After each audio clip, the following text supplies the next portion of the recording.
peaceful people struggle as we struggle, and we don't look for trouble, just ask around. But when outside faces from foreign places talk about taking over, we ain't backing down. We ain't giving up no mountains, we ain't giving up no tree, we ain't giving up no river that belongs to we. Not one blue sake, not one rice grain, not one grass, not a blade of grass. This land is all I know. We're gonna make it somehow. We will bend like a bow, but never break. Our fathers came here, and they lived and died here, and we ain't moving nowhere, make no mistake. We ain't giving up no mountains, we ain't giving up no tree, we ain't giving up no river that belongs to we. Not one blue sake, not one rice grain, not one grass, not a blade of grass. We love the open county of the Rupununi and the Essequibo, daytime or night. Though we may criticize it, this is our home, we love it, and we need to keep it. We have that right. We ain't giving up no mountains, we ain't giving up no tree, we ain't giving up no river that belongs to we. Not one blue sake, not one rice grain, not one grass, not a blade of grass. We ain't giving up no mountains, we ain't giving up no tree, we ain't giving up no river that belongs to we.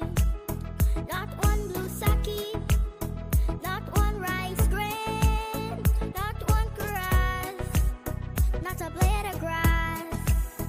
We ain't giving up no mountains, we ain't giving up no tree, we ain't giving up no river that belongs to we. Not one blue sake, not one rice grain, not one grass, not a blade of grass.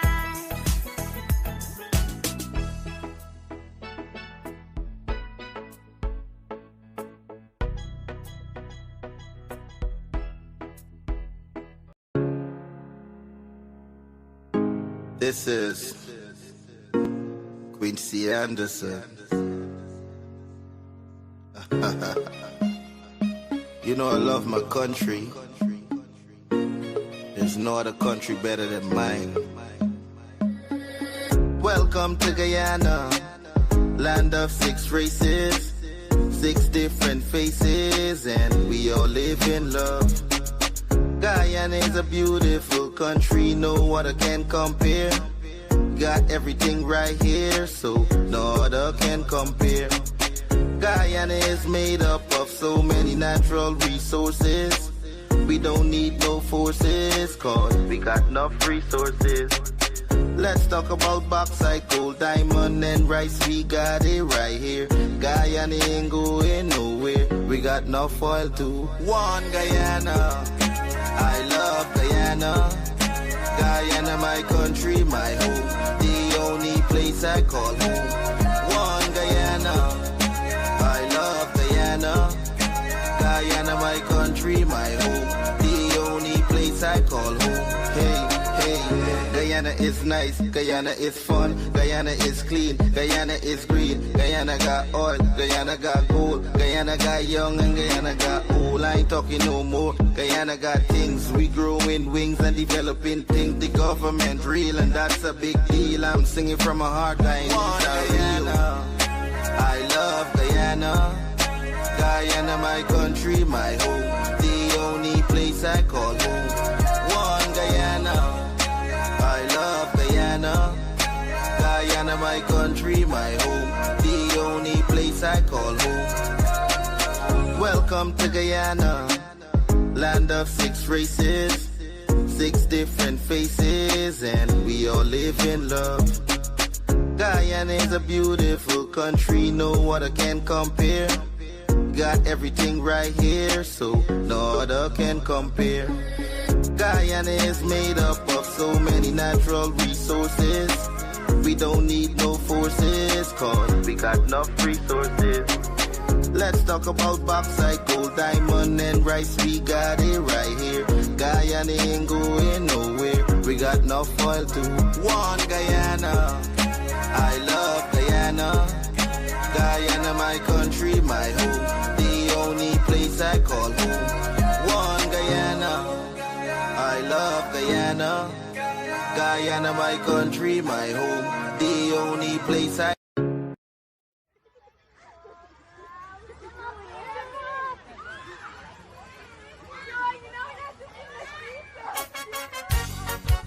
Oh yes.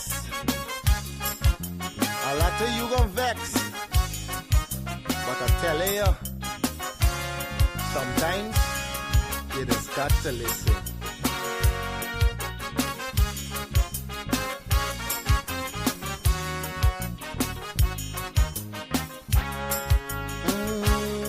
There's a child in every home and every community.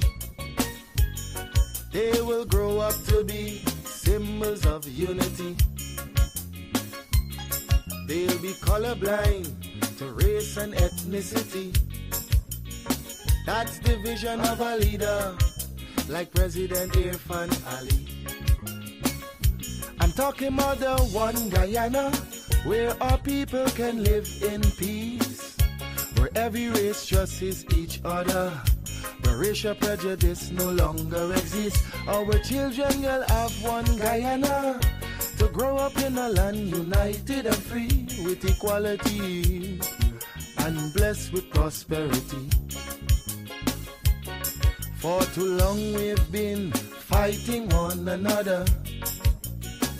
It's race against race, but in the end the country suffer. Oh, we were born here, not in India nor Africa. But if we can't get along, the foreigners gon' eat we suffer. We must put an end to racism. Let it end now with this generation. Together we'll develop this nation. Make Guyana the gem of the Caribbean. Don't listen to them wicked politicians who will divide us to win an election. Believe it or not, Guyanese no smarter than that. Yeah, I told you, it's your boy Padmore. Unity is the key. In the heart of our nation, where voices collide, we're breaking down the policies with truth as our guide. With clarity on the mic, bringing light to the fight. Together we're ready, shining bright. Behind the agenda, plans in our hands, exploring the progress where every voice stands. From the ground impact, I'm the oil and gas scene. Together we'll build a future strong and keen. We'll dive into the data, the numbers don't lie. Examining the challenges, reaching for the sky.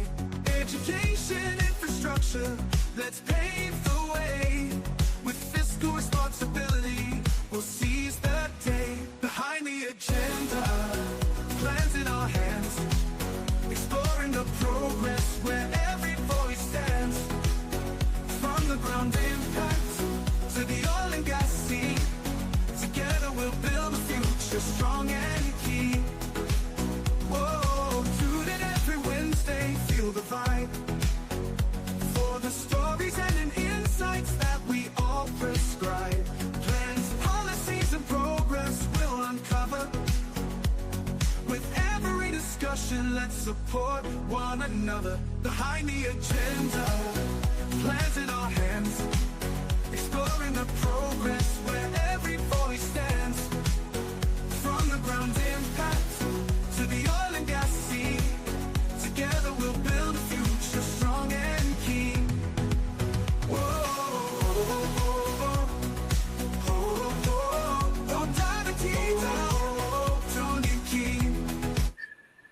good evening, and welcome to another episode three, I should say, of Behind the Agenda Plans, Policy, Progress. Good evening to all the persons joining us on the live. Thank you for the continued support. Remember, guys, share the live so we can get the message out to all the persons across the country. So the matters that we disseminate on this program, persons are able to get that information, have a better understanding of what's going on. Good night to the persons in the comment section. Thank you for joining us this evening. Vishnu Chintaman, Eunice Raghubir joining us from Texas, Data Nandalal, Nadia, Rosemary Lira, Martin. Good night to you. We had a show this morning. I can see y'all in the morning though. Don't fight. Good night to Miss Marisha Sami, Keith Adams. Good evening to you. Aliyah Muhammad. Good evening to you. Geeta Prasad, Shirley Singh. Good evening to you, Pam. Good evening to you and Trevor. I'm hoping Trevor's tuned into the program this evening. Marlon Boyce, good evening to you. Excuse me. Carla Daniels joining us all the way from the Maikoni Hospital in Region 5. Good evening to you. Congratulations on completing your midwifery course and graduating there at that epic graduation ceremony they had at the Culture Center. I think 400 plus medical professionals graduated there just the other day. Joan Abidjan joining us from Canada. Good evening to you. Good evening to all the persons there. Let's get on with the show. So welcome to another thought-provoking episode of Behind the Agenda. I'm your host, Cordell Jones, and I'm thrilled to have you join us as we dive deeper into some of the most pressing political and economic issues shaping our nation today. In this episode, returning the spotlight on key matters at the heart of Guyana's political and economic landscape, particularly the narratives around the country's governance and its burgeoning oil and gas sector. First, we'll tackle the political arena. Vincent Alexander recently claimed to have incontrovertible evidence supporting his narrative of electoral misconduct. However, sharp responses have challenged these assertions, questioning the validity and substance of his claims. We'll unpack the argument laid out in the detailed rebuttal that asks Alexander to show us the so-called evidence. The questions remain. What is the basis of these claims? And what does this mean for Guyana's democratic processes?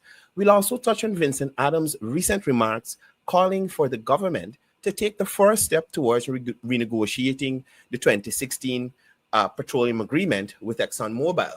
This is an ongoing debate, one we explored in a previous episode, but Adams' position offers us the opportunity to re-examine this issue in light of the new developments and dive deeper into why the government's strategic approach may look different to what the critics are advocating.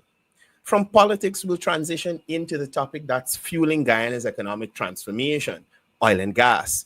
In our last episode, we began comparing the fiscal regimes of Guyana and Suriname.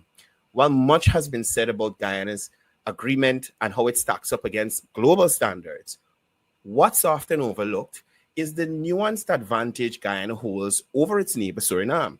Today, we'll revisit this discussion, this time diving headfirst into specifics of the Suriname's fiscal regime and putting it in direct comparison with Guyana's.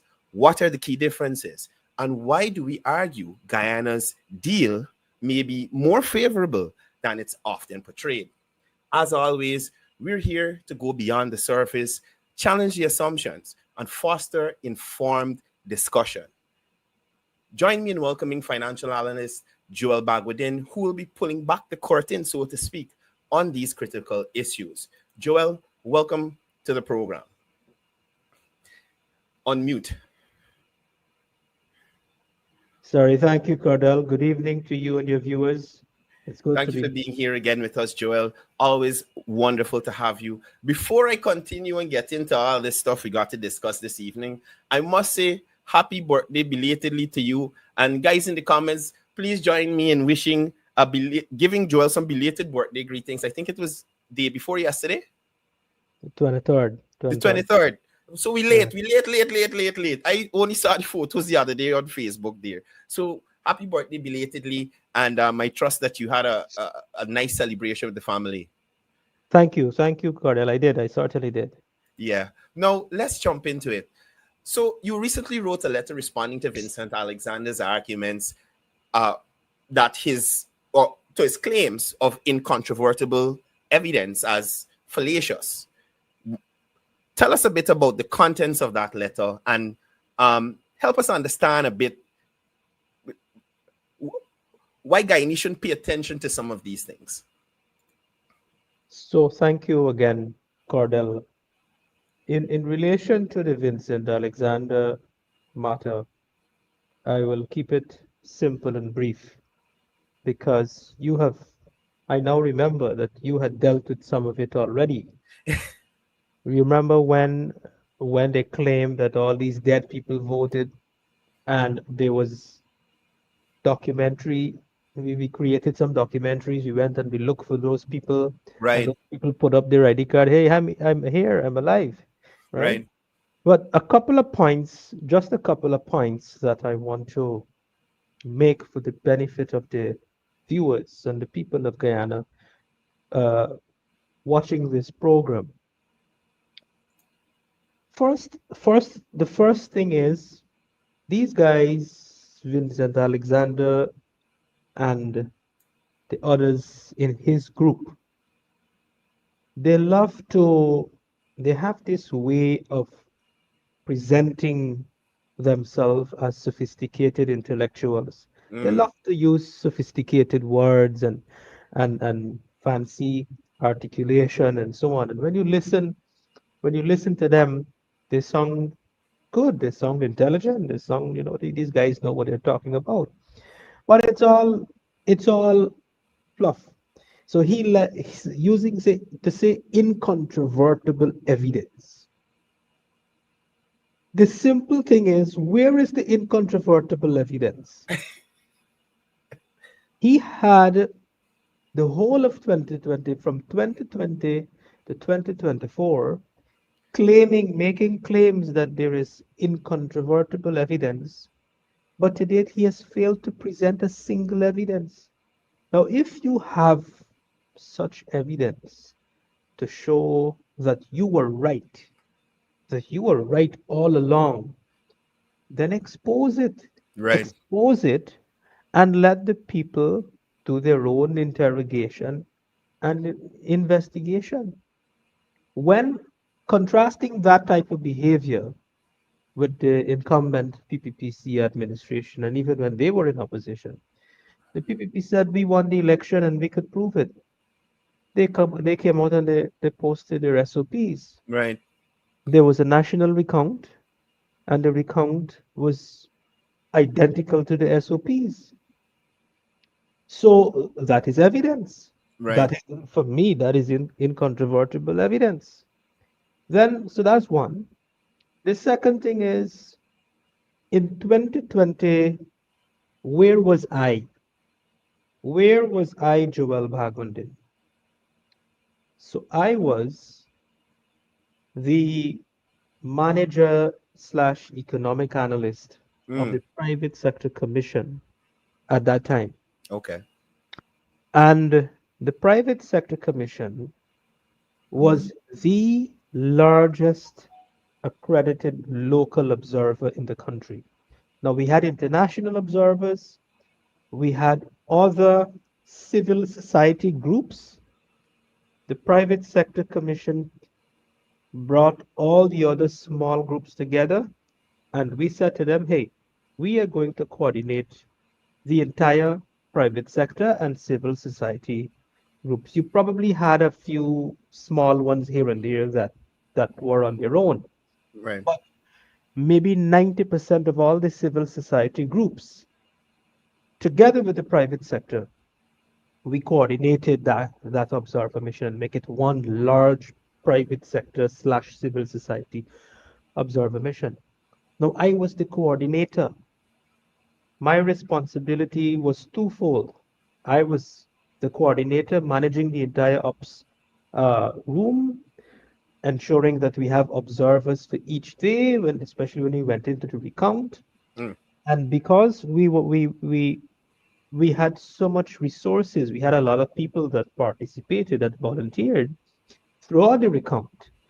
We almost covered the entire country because we got chambers up in Barbies, we got Letham, we got coverage in Essequibo, we got coverage in West Demerara.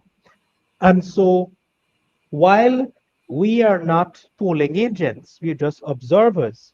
We were able to get copies of the SOPs from the polling agents there, whether it's a PNC polling agent or a PPP polling agent or whoever. Right. Remember, they get carbon copies. So we took uh, pictures, screenshots of all these SOPs, and we were doing our own tabulation. So we knew the result. We knew the result before GCOM announced the result. We knew who won that election because we were getting the SOPs in and we were doing our tabulation. And then chaos erupted in Region 4. And you know what happened after that? We went into the national recount. So the national recount was conducted in a certain way whereby they were, remember the CARICOM observers say that the opposition, well, the PNC agents and the AFC agents, they were on a fishing expedition. They were objecting to everything, all the ticks and which ticks they mark and this person. And so, because of that, the part of the procedure, they had to write an observer report. So, Right. sorry, a report. Well, yeah, it's an observer report. It was an observer report. So you had the statements of recount, and accompanying each statement of recount, there was an observer report with all the observations, all the claims, and each person signed on to that observer report. That too, we were able to collect copies of 99% of it. Mm. And my responsibility, in addition to coordinating the observer mission, was to also, well, I had a small team with me. Maybe my team was with, I just had two staff working with me, getting all this work done.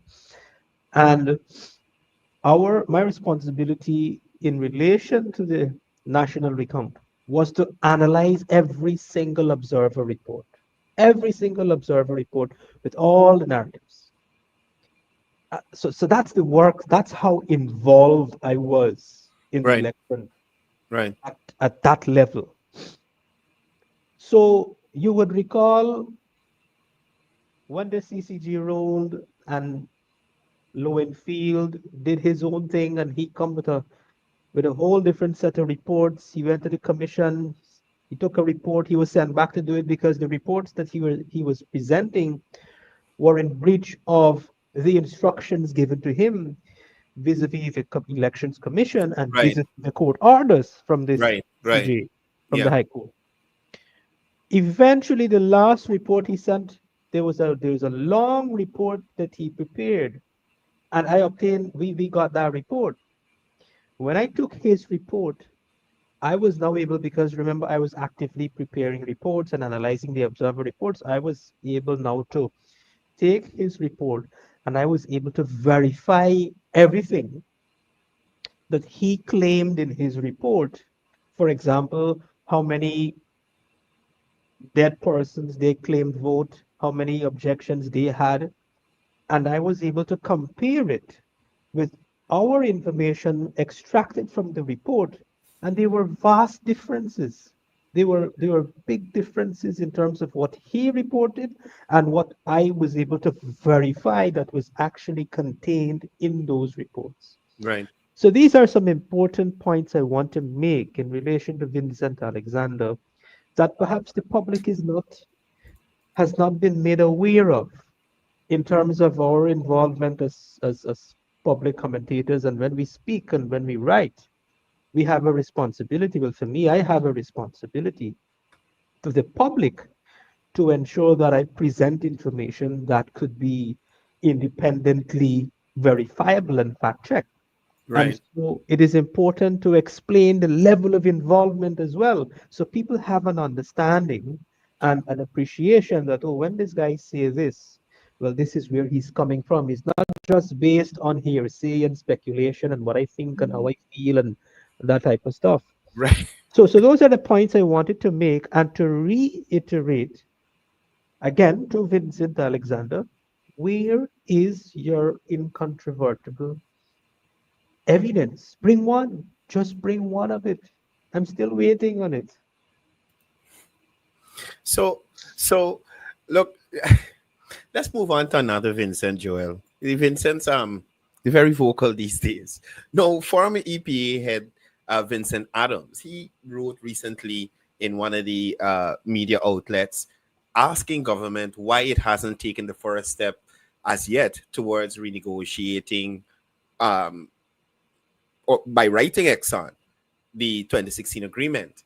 Now, in one of our previous episodes, I think it was episode 1 or 2, one out of the two, Yeah.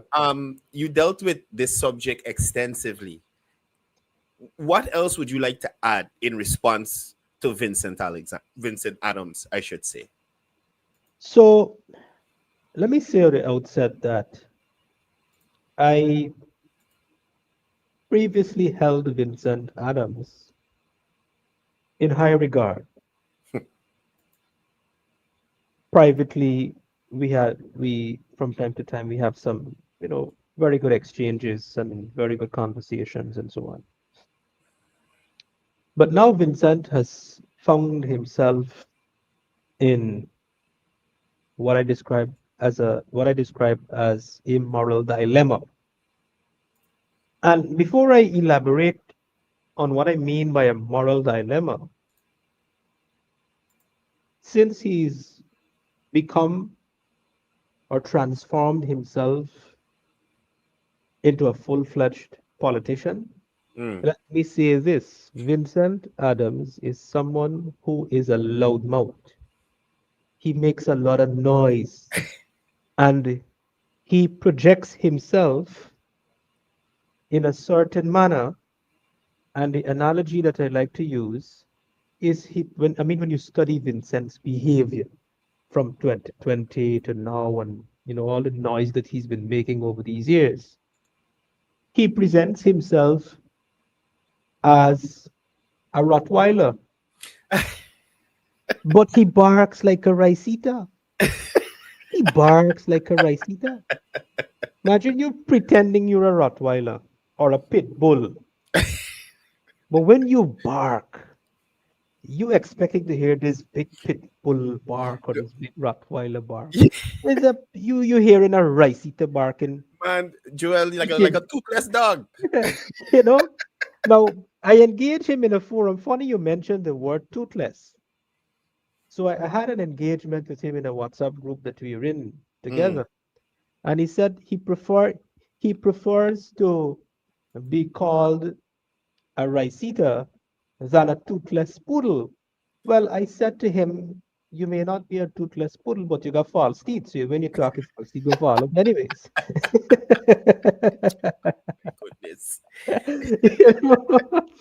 Oh my goodness. So the thing is, right? The thing is, why I'm being this harsh on Vincent, because he liked to be this upright person and he liked to say that he's independent. Nobody can't tell him anything. Right. Remember when we had a big conflict of interest saga? Well, that saga still exists. That conflict of interest is still there with Nigel Hughes, the political party leader that Vincent Adams is associated with, Right. and ExxonMobil. Vincent Adams loves to criticize Exxon, and he thinks or he would tell the world that he and Franklin Exxon, that Exxon can't bully he, and that's the kind of image he is creating, but it's a false image. It has now become a false image because let me give you a couple of examples. Let me give you a couple of examples of inconsistencies with him now that when you think of it, he has diminished whatever credibility he had as a professional to the lowest standard whatsoever. First example, this whole big thing about the unlimited uh, parent company guarantee. Right. You remember, he made a big deal about that. Yeah. made a lot of noise about it, and he had the whole Glenlal crew and the whole fossil crew from the oil and gas governance network and Milandi Janki, and to the point where they filed a group of individuals from that same clique took Exxon to court, and the matter is still in court right now at the CCJ. You remember when Nigel, you said that when he disclosed that you know Exxon is a client of his firm and that he don't deal with Exxon, the other partner deal with Exxon, and then Right. video, we found the CJ recording where he was there Right. representing, Right. Yeah. right? These people. So we've established evidently, and there is evidence out there in the public domain, with Nigel Hughes representing Exxon in that specific court matter at the level of the CCJ, Mm. which has to do with the unlimited parent company guarantee. Now, Nigel Hughes appointed Vincent Adams as this oil and gas advisor to the AFC, and they created this committee to say that this committee is independent of Nigel Hughes, and this is how he's managing his conflict of interest, that he has no say. He has no say in whatever this committee comes out with. Right. Vincent Adams is the biggest noise maker, the biggest advocate for this unlimited parent company guarantee. And guess what? Nigel Hughes representing Exxon to defend that case, which is a position that Vincent is opposed to. Ask Vincent what is his position on that. He dancing around the question. Dancing evidence is presented in front of him. He dancing around the question like these very deceptive Yeah. very deceptive politicians, not the good type of politicians, the deceptive ones, the mischievous ones, the ones with evil and wicked intentions, right? Which is no good for the country and the people of the country in which they're vying for political office or Yeah. political. So that's one example. Another example is since this guy is this biggest noise maker, ask him what is his position on the conflict of interest between Nigel Hughes and Exxon. He has an opinion on everything. And imagine this guy has the audacity to lecture to the PPP. What did you do? Why did you not write Exxon on renegotiation? And he used some very distasteful language in that letter against the vice president. Imagine Right. this guy has the audacity to say those things. And when asked, what is your position on the conflict of interest between Exxon and can't get an answer until now. Still waiting on an answer. And the media, you operate in the media, y'all should ask him these questions and let him give pointed answers. Mm. So that's two major examples I've given you with this guy who pretends to be a Rottweiler or a pit bull, but he has no credibility. He has diminished all of his credibility.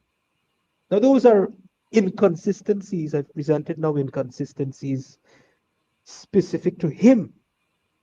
But then I wrote a Mm. letter that you refer to, pointing out some other inconsistencies, some other glaring unethical conduct, rather, and behavior.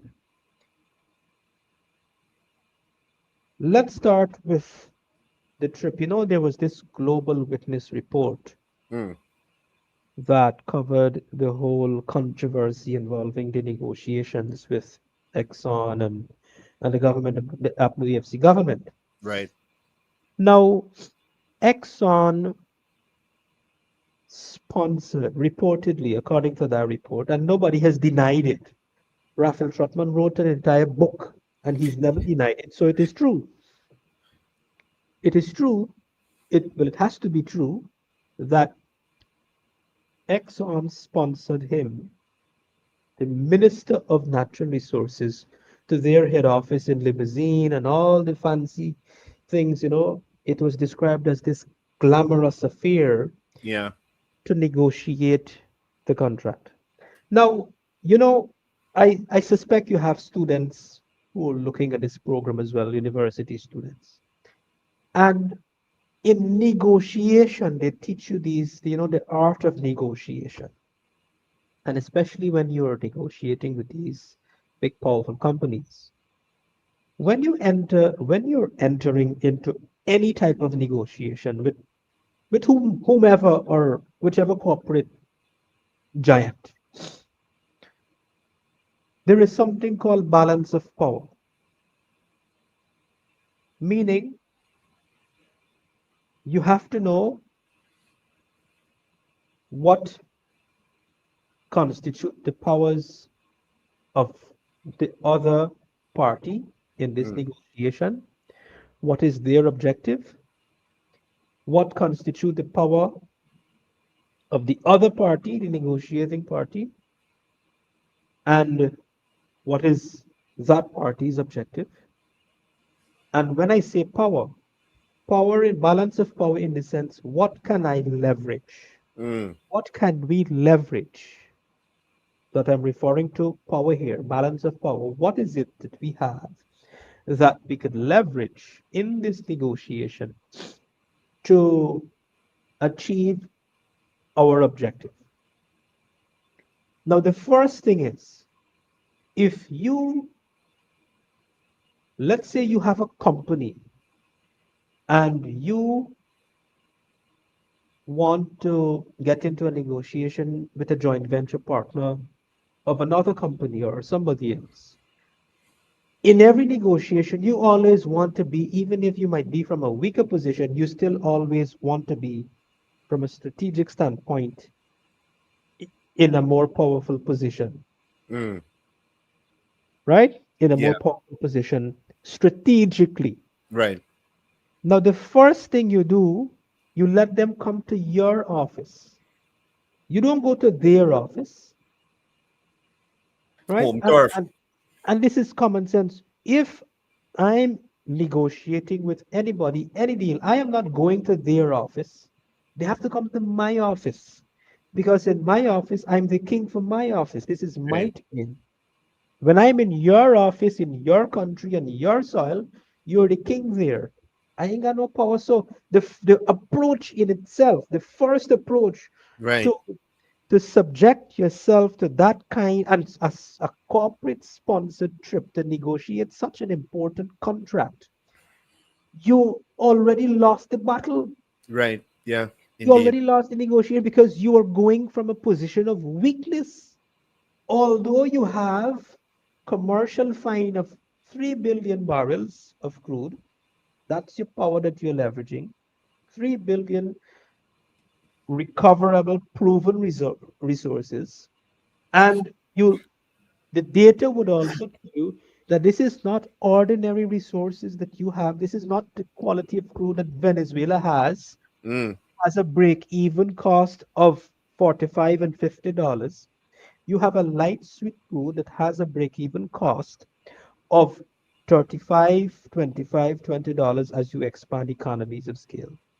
That's the power that you have. That is your position of strength. We got 3 billion barrels. We got a lighter crude, sweet crude, which is a better quality, which is a lower cost of production, a lower break even cost, Right. and it carries a premium price on the market. Mm. That's your position of power that you're leveraging. And then you want to research, you want to be armed with information. What is the fiscal regime at that time of other countries around the world? And what is the average? And where am I when I look at the average fiscal take of other regimes? Where do I want to be? Do I want to be with it in line with the average, below the average, above the average? So you're going there, you lose the battle already. You're in their terrain, you ain't got no power. You can't say you're in, right now, country that, well, right now I'm dealing with a matter for a client, which is a major, major matter that may be placed in the public domain Mm. depending on how negotiations go. I'm not going to give much details, but in this matter, and maybe when it becomes and if it becomes public, depending on how the negotiations go, it I will talk more about it when it becomes public. But it is a situation where I am dealing with a group, a client in Guyana, with a group in another jurisdiction. Mm. I am not going to their office or going to their country to deal with business. They gotta come Right. here. They gotta come in Yeah. my name, Yeah. right? So that's on the so that's on the negotiation. The first approach was wrong, Mm. unethical, and this is a senior government official, very senior government official at that time. First mistake. Then you would recall that Exxon, and this was in the report, which was never disputed by Trotman or the AFC. Exxon drafted the memo, the cabinet memo that had to go to cabinet for approval to approve the contract, Correct. Yeah. sign the Correct. contract. Yeah. Yeah. Exxon drafted your memo for you, your cabinet memo now. And you know, Exxon also drafted the local content policy. The consultant was hired by Exxon, paid for by Exxon. So many unethical transactions that were facilitated by the AFC faction of the APNU government in their dealings with in their dealings with ExxonMobil. Right. You want to tell the people of Guyana that better must come, that we're going to give you a better deal, and you haven't shown, you have not demonstrated a single example that you will act differently from the past. Right. In fact, you're defending your actions of the past. When you went at your own conference where the leader was elected and he said, we have to reflect, we have to go into, Self introspection. the Englishman's language. We have to go into introspection and reflect where mistakes were made and correct those mistakes. And today they're defending all the mistakes. But we'll come to that. We'll come to that. Let's continue to deconstruct Adams and his moral dilemma. So we Ah, talk about a trip in Exxon. We talk about a memo, the cabinet memo. Another one you would recall that Granger apparently he said, listen, he can't have it anymore. He took away the portfolio from Trotman. correct. He removed the oil and gas portfolio under his watch Right. to the office of the president. Nobody questioned that.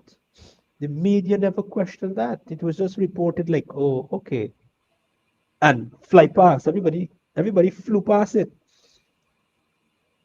But one has to question, why did Granger remove the oil and gas portfolio?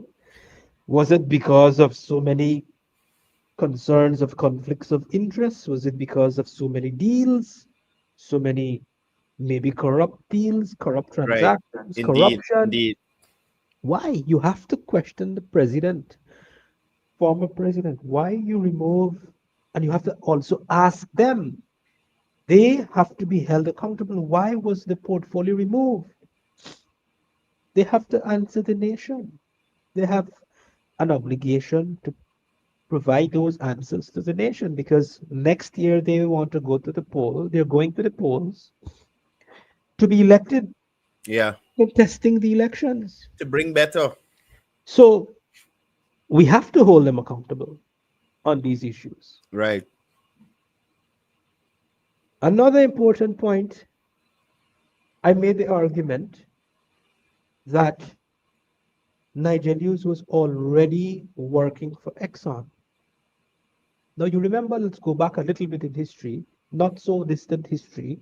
On the night of the no confidence vote in the National Assembly, that they asked for a timeout. Yeah. They group up and they stood up and they said, we got to go for elections in we got to go for elections in 3 months. We got to prepare for elections in 3 months. By the next morning, position change. You know where that came from? That came from this incestuous relationship between Nigel Hughes and Exxon. Exxon already calculated that Exxon been around long, Exxon playing politics a long time and they're very good at it. They're very good at influencing regime change and they're very powerful in particularly in other African countries. They take advantage of those countries. So Guyana is a case study for Exxon because all their maneuverings that they've succeeded in other parts of the world, and they have also succeeded in Guyana with an up to AFC government. They have failed with the PPPC government. They ain't getting through. Right. They ain't getting through, and that's their problem. So they already knew that no confidence motion went through successfully, that an election is inevitable, and they said, listen, we need more time. We need more time, and we will help you win this election. So when, excuse me, so when they moved to, Forsyth was supposed to be in 2020, Right. right?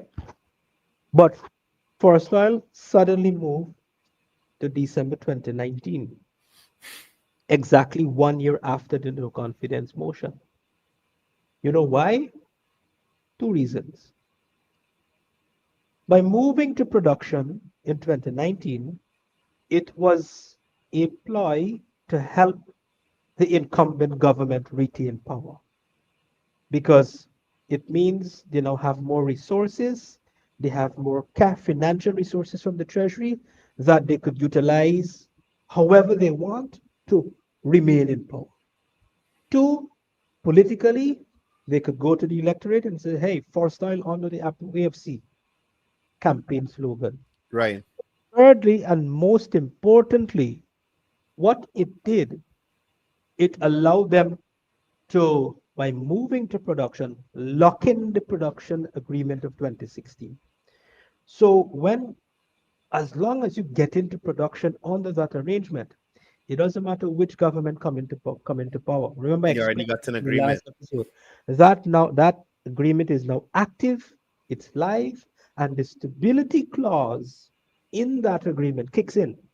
And Mm. so it's easier now for them to say, no, we are not renegotiating. If they hadn't gone to production and there was no decision, I said, well, then negotiation is still open if you have a regime change. Right.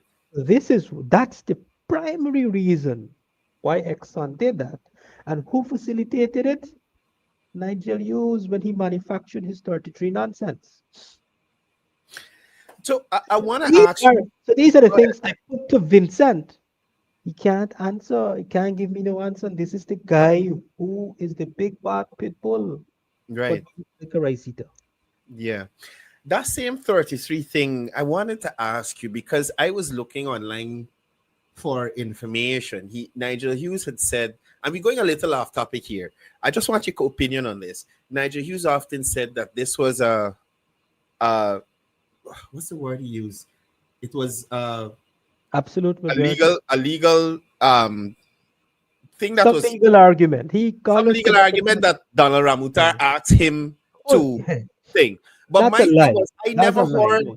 or even if he's saying that Donald Ramutar asked him to conjure up this argument, it was never used. I've never heard that during the Ramutar presidency, when they had the voter confidence and the prorogue parliament. I've never heard it during that time. So I wanted to ask you if you heard of the Ramutar So, presidency using that so let argument. me tell you. I'm giving myself liberty here. So please, I'm asking President Ramatar to forgive me, Mm, former President Ramatar. But I met him a few days ago. mm, I met him in person a few days ago. And I asked him the question, and he said to me that it's a lie, Oh, that there was indeed an opinion, but it was an unsolicited opinion from some oh, attorney named Frank, some attorney by the name of Frank or something like that, wrote to President Rabotar mm-hmm. providing an unsolicited opinion, meaning Rabotar never requested an independent legal opinion or advice.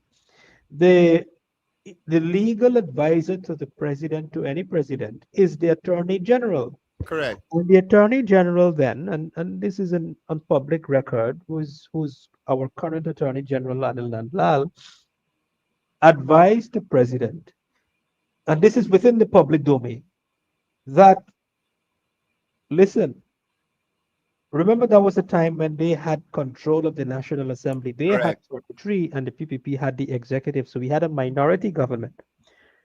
So the Attorney General then rightly advised President Ramatar that listen, that people got more numbers. It doesn't make we should not go to the allow the no confidence motion because it will be an embarrassment to the government.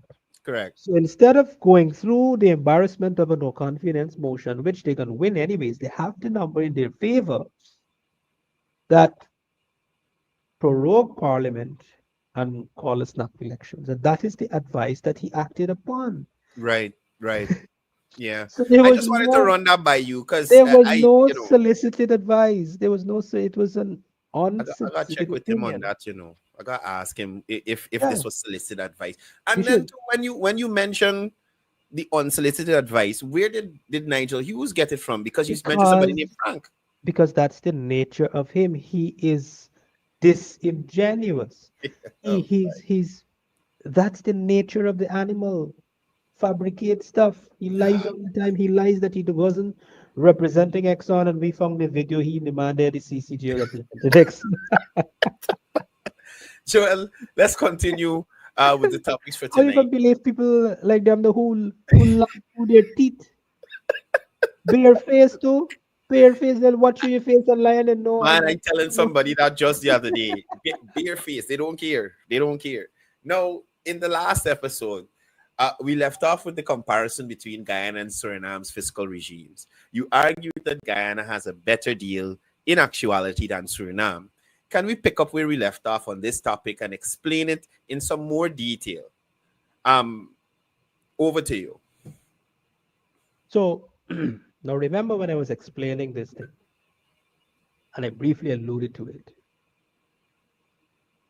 Let me make a couple of things clear, Mhm. make a couple of explicit points. In 2016, the agreement that the Apple AFC government signed, Right. I'm the first person that criticized it. I criticized it before the opposition, the then opposition, Right. on record. And it was criticized, and we continue to hold to that position because at that time, when compared to the global average Right. or other fiscal regimes around the world for the oil and gas sector, it was a terrible deal when compared globally. But remember, I made the point as well that the agreement, the fiscal conditions in that agreement Mm. were the fiscal conditions on the petroleum prospecting license of 1999 issued by the PPP government. Right. The only thing that they changed was 1% royalty to 2% royalty. Now, at that time, there was no discovery of oil, and there were exploration for oil for many, many decades that were unsuccessful. And so that was why it was a 50% profit, 75% cost recovery, 1% royalty.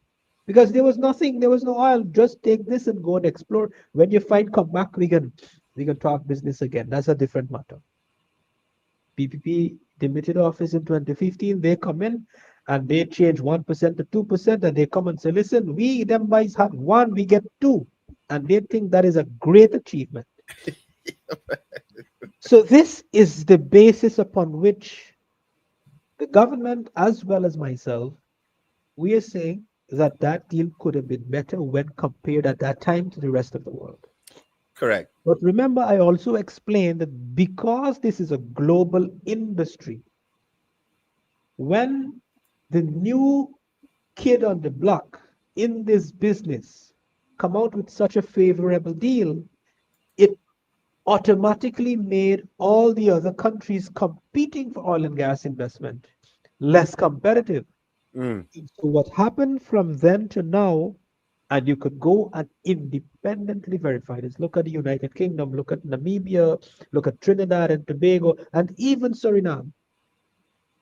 They have consistently over the years sought to liberalize their fiscal regimes to be more competitive. So, because of those developments, we can argue today that the 2016 agreement, when compared to the rest of the world, is not the worst deal. In 2016, was it the worst? Yes. In 2024, it's not the worst because the rest of the world has now liberalized their Mm. fiscal. So I want to make this point very clearly Right. because a keen observer would say, man, this man contradicting himself. How he criticizing the agreement and then he's saying that is a good deal when compared to Suriname. It won't Right. make any sense, right? So this is why I'm explaining the nuances and the intricacies of it and how the global industry works. And these are things you don't have to take my word for it. You know, you could go and do your own research and check it out and Yeah. form your own view, right? You don't have to buy what I'm selling. You could listen, you could taste and buy. You know, you taste it and go and check out the other places, do your own research and say, yeah, I could buy it. Is this thing good? I'll buy it. Yeah. Right? So having said that, coming now specifically to Guyana and Suriname.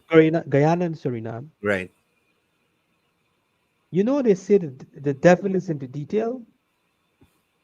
So for you to really know, and you know what amazes me is that you have people who call themselves chartered accountants and people who call themselves economists and all these different titles. They don't do the analysis to inform their opinion, you know.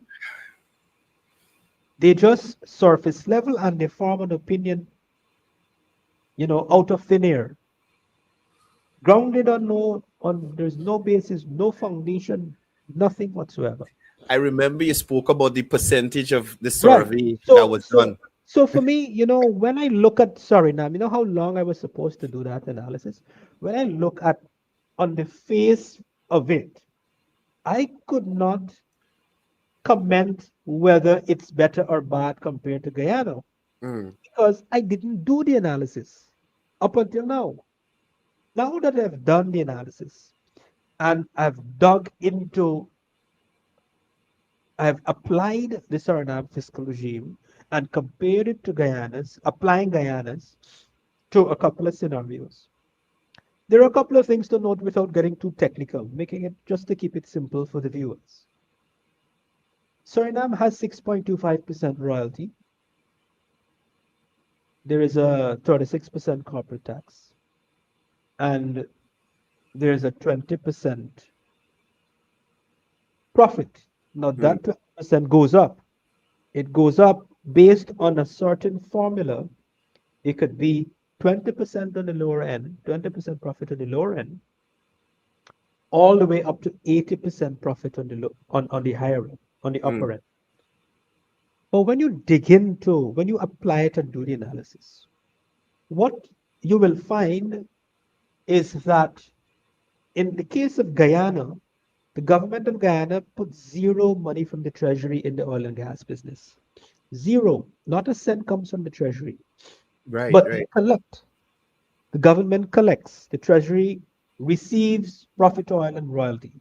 So there is zero financial risk to the treasury. Suriname, they have to put money into they have to, you know, they say there's a term, you got to have skin in the game. Right. Right. Right. Suriname's arrangement is that you have to have skin in the game. If you want 20% profit, you got to put 20% of the capital, Investment. Okay. right? So that's the first thing. When you look at how they finance their operation, the financing model, there is something called debt to equity. How much debt do you use? You know, Glenlal is always harp about interest rate and interest rate. Even though I answered the thing 100 times and the vice president answered it 100 times, he still that's easy to have now.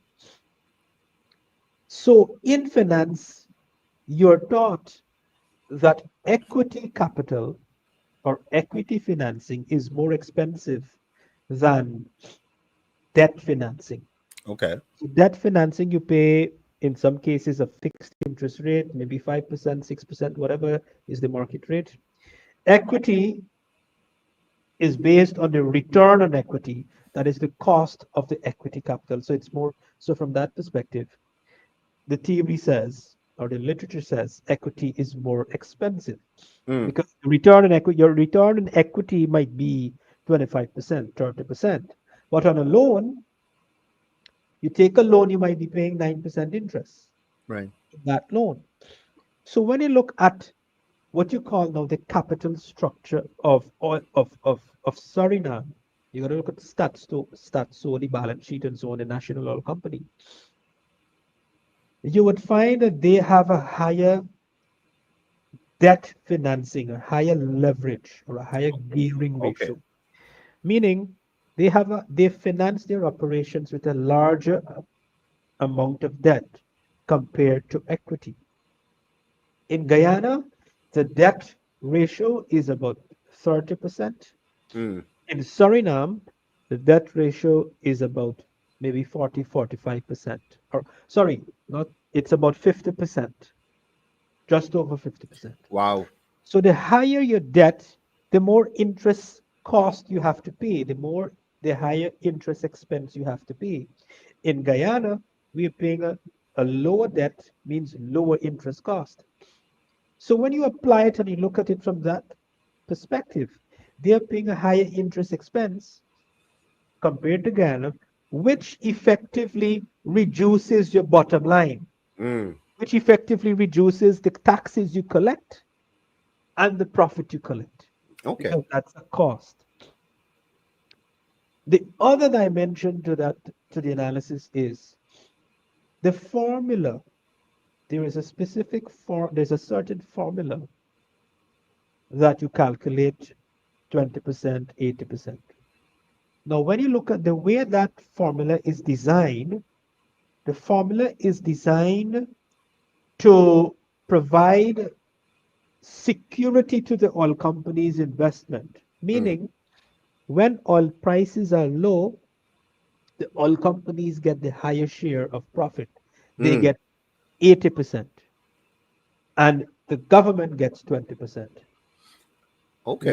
oil prices are high, the oil companies get the lower end on the profit side, and the government gets the higher end of the profit side. Now, I modeled this thing out, and I tested it. And you know where the oil price has to be in order for them to get the maximum? Oil price got to be, say 75 to 80, from 60 upwards. In order for Suriname to get, based on that formula, 60% upwards, up to 80%, which is the maximum, oil price has to be $150 and higher. When last oil price reach $100?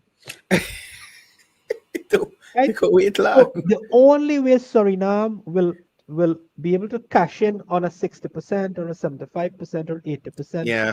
on the higher end is if oil price climb to $150 upwards. Right. That's not happening. It didn't happen anytime recently. Neither, from all indications in the market, when I look at all the indicators, it's not going to happen anytime soon either. So they are practically guaranteed a 20% profit. Sorry, and that is a 20% profit Right. in the medium term. So those are the mechanics of it when you do the analysis that you have to understand, and you got to take your time to explain it. So when you not just 6 and 36, and when you apply it, was the net effect. Right, right, The right. net effect. You got to understand the mechanics of it. And this is what my other colleagues and my other analyst colleagues, the Christopher Rams, the OGGN, the Vincent Adams, the Glenn Lal, Dr. Glenn Lal, this is the type of stuff they don't do. They just talk. My goodness. So Joel, I noticed you mentioned your arch nemesis, Who's that? Mr. Lowe. Oh, he's still there? I haven't seen or heard from him in a while. I haven't seen or heard from him in a while. No, I I see. mean, I'm glad that you were able to share some of that internal, some of the internal mechanisms that often we don't hear from the other side in relation to what's going on with Guyana's deal and Surinam's, the regimes, the differences between. Now, we got like about 4 minutes left in program time. I wanted to ask you something. Um, Persons have been contacting me in relation to um, rental rates in the country now. Could you give us uh, your synopsis of probably why rent is so high now for one bedroom apartments and things like that, and what is a mechanism to deal with it, and do you see the government moving in a direction to have rental property and that kind of thing come back down to reasonable levels? Yeah, thank you for that question. So it's a function of the market. It's a function of the market, demand and supply. Mm, So we are in that phase now in our development, of course, driven by oil and gas. And we have a lot of expats coming. We have a lot of events year round. We have conferences. You have World Trade Center.